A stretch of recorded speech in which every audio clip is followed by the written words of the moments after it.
Le réseau PopDev, à travers son programme Samayon Samakado, organise une journée de renforcement de la résilience en santé mentale des ados et jeunes à Kolda. Ainsi, beaucoup d'élèves accompagnés de leurs encadreurs ont bénéficié de cette formation et la mise en place des clubs de santé mentale dans les établissements. Suivons ce reportage de Dendel Flodou TV. Nous sommes là aujourd'hui dans le cadre d'un atelier de formation et de sensibilisation organisé par PopDev dans le cadre de leur programme qui accompagne les écoles sur la santé mentale. L'activité en tout cas porte sur d'abord la présentation du projet, mais aussi l'orientation de l'activité au niveau scolaire. Il faut rappeler que des clubs ont été montés au niveau de certaines écoles pour un peu travailler sur la sensibilisation, sur les questions liées à la santé mentale. Aujourd'hui, nous sommes là pour un peu échanger et planifier des activités au niveau scolaire pour que les élèves puissent savoir qu'est-ce qu'on attend d'eux et qu'est-ce qu'ils doivent faire en quelque sorte dans le cadre de ce projet initié par PopDev.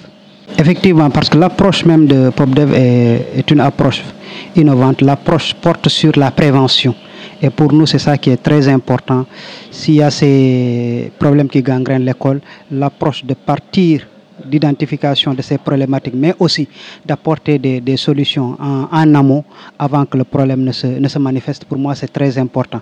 Aujourd'hui, avec l'activité que nous organisons, nous allons passer dans la phase d'identification des problèmes, maintenant apporter des solutions et maintenant anticiper aussi sur ces problématiques liées à la santé mentale. Parce que quand on parle de santé mentale, il ne s'agit pas simplement des questions de folie, mais c'est des problématiques auxquelles les élèves sont confrontés, qui influencent négativement sur les enseignements, apprentissages, mais aussi qui influencent négativement sur la vie des élèves.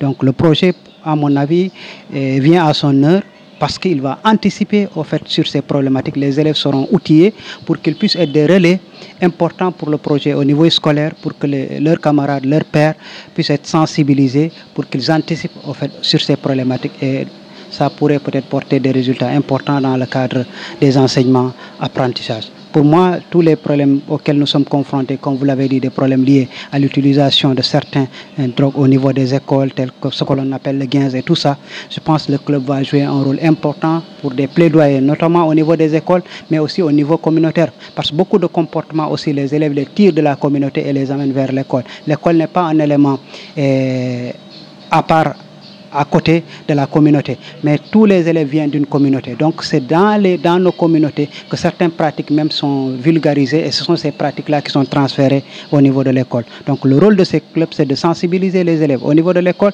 mais aussi de continuer la sensibilisation au niveau communautaire pour que ces pratiques puissent être éradiquées. Et vous avez parfaitement raison et je pense que le projet répond à cela parce que l'activité c'est une activité au niveau scolaire mais aussi des activités qui sont prévues au niveau communautaire. Je pense que l'élargissement des activités au niveau communautaire répond à cette question que vous venez de poser.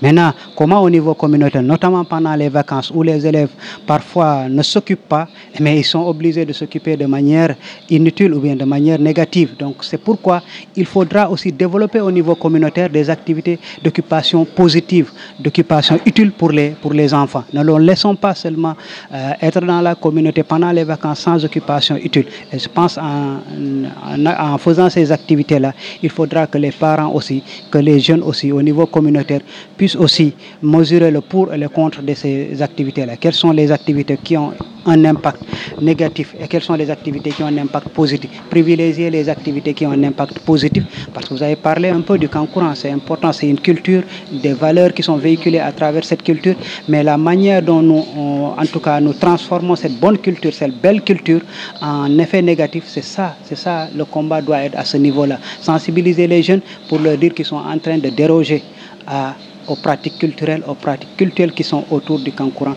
et qu'il faudra arrêter tout ce qui est utilisation de stupéfiants. Et parce que les enfants aussi, tous ces élèves-là aussi, c'est eux qui suivent, comme vous l'avez dit, ces jeunes pendant ces vacances. Donc ils doivent être sensibilisés. Ils peuvent aller suivre les Kankourang, ils peuvent aller participer aux activités culturelles, mais qu'ils comprennent ce qui est bon à faire et ce qui n'est pas bon à faire. Parce qu'après, à chaque fois, beaucoup d'impact négatif au niveau des écoles, c'est juste au retour des vacances qu'on sente certains mauvais comportements engagement de la part des élèves, d'où l'importance de ce que vous venez de dire, continuer les sensibilisations au niveau communautaire pour qu'on puisse en tout cas lutter contre ces pratiques néfastes qui sont parfois contraires à nos valeurs culturelles telles que les valeurs du Kankourang et du Djambada. Je me nomme Fallou Diop, je suis responsable de recherche partenariat au niveau de l'ONG Réseau POPDEV. En fait, dans le cadre du projet Health City Adolescent, on a décidé d'orienter les clubs de santé mentale au niveau communautaire et au niveau des établissements. Cet atelier s'inscrit dans une perspective de renforcer les acteurs sur les questions de dynamique associative et de gouvernance. Parce que quelque part, on ne peut pas installer un club sans qu'il y ait de fondement pour asseoir sa exploitation et son fonctionnement. C'est pourquoi le réseau a pensé, après l'installation des clubs, qu'il est important de venir dérouler une session d'orientation avec les ciblages. Et aujourd'hui, la dynamique associative c'est un élément assez important pour vraiment aller dans une perspective, en tout cas, de renforcer les interventions dans une approche concertée. L'autre élément également, c'est de revenir sur la philosophie à travers la charte qui structure le fonctionnement des clubs. Parce que pour nous également, il faut qu'on s'entende sur des règles et des normes de fonctionnement. Et on est largement revenu sur la charte, les clauses de la charte en termes d'engagement, en termes de participation, en termes de tenue de réunions régulières, en termes d'élaboration, de planification, et même le monitoring à travers des rapports qui sont censés de soumettre au réseau POPDEV pour apprécier le niveau de mise en œuvre des activités. Et nous allons également les accompagner à faire une planification budgétisée sur une durée d'une année. Parce que pour nous aussi, c'est important qu'on puisse donner les ressources aux écoles et aux communautés de développer des interventions innovantes. C'est pourquoi le réseau a organisé cet atelier qui me semble important et également les acteurs ont apprécié à sa juste valeur parce que ça clarifie davantage les choses. Cheikh Ibrahim Ngom, professeur LHG au CMC Kilo Nord, en même temps encadreur du club scolaire. Oui, nous sommes en train d'être formés actuellement. Je vois une très grande importance pour cette formation parce que les apprenants, les professeurs sont en train d'être formés sur un élément hyper important sur la santé mentale, qui est la santé mentale au niveau de l'établissement, mais aussi au niveau de la communauté. Les élèves, les apprenants sont en train de suivre avec beaucoup d'attention la formation sur la santé mentale. L'objectif, c'est de ne pas être formé et de garder cela. L'objectif, c'est de partager avec les apprenants, de partager, que les apprenants aussi puissent partager avec leurs pairs.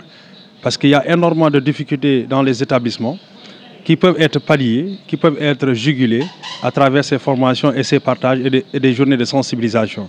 Et ce projet est venu à son heure parce que ce module va permettre aux élèves d'être conscientisés sur différents aspects qui vont les permettre de rester à l'école et de réussir. Remercier vivement le projet parce qu'ils sont en train de faire un travail extraordinaire.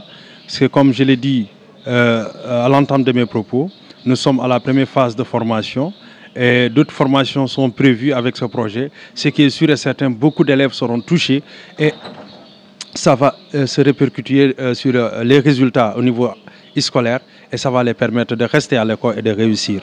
Je m'appelle Ibrahim Abba. Je suis un élève en classe de 4e au Saint-Bounakan. Je suis le président du club santé mentale. Je retiens que le club est vraiment animé et aussi il y a des élèves actifs, tout le monde est vraiment actif. On organise des causeries et puis on parle avec les élèves. Puisqu'on a déjà notre ministre qui est chargé de ça aussi, on peut organiser des causeries dans les quartiers, dans les places publiques pour pouvoir accueillir plus de public. Comme ça, beaucoup d'élèves seront intéressés, les élèves qui ont des problèmes de santé mentale. Il y en a qui veulent apprendre mais qui ont des problèmes de santé mentale. Donc nous, notre objectif, c'est de leur aider. Les portes sont grandes ouvertes pour tous qui veulent participer, comme ils viennent de le dire tout de suite. Tous qui veulent venir dans le club est ouvert pour tous. Vous n'avez juste qu'à venir participer car le club c'est ouvert pour toute l'école. Ce n'est pas seulement pour les membres, mais aussi on peut accueillir d'autres membres car, comme on le dit, on a besoin de notre santé mentale pour pouvoir réussir dans l'avenir. Et puis, pour étudier, on a besoin d'une bonne santé mentale. Si on a des problèmes de santé mentale, on ne peut pas réussir. Je m'appelle David Diamanka, élève en classe de seconde au lycée Gadapara. Bon, je retiens que c'est une formation qui est très intéressante pour nous jeunes. Les problèmes que nous rencontrons dans la vie et qui nous poussent à faire des choses dont ce n'est pas volontaire. L'appel que je lance aux jeunes, c'est ce qui influence. Parce qu'il y a l'influence d'abord. Il y a une personne qui utilise la drogue, qui est plus âgée que l'adolescent, et lui pousse à bout. Voilà, les amitiés qui ne sont pas intéressantes. Celui dont tu sais que c'est ton ami, alors il fait passer quelque chose qui est intéressant, il faut le laisser. En faisant des forums, des journées de sensibilisation et en accompagnant les jeunes.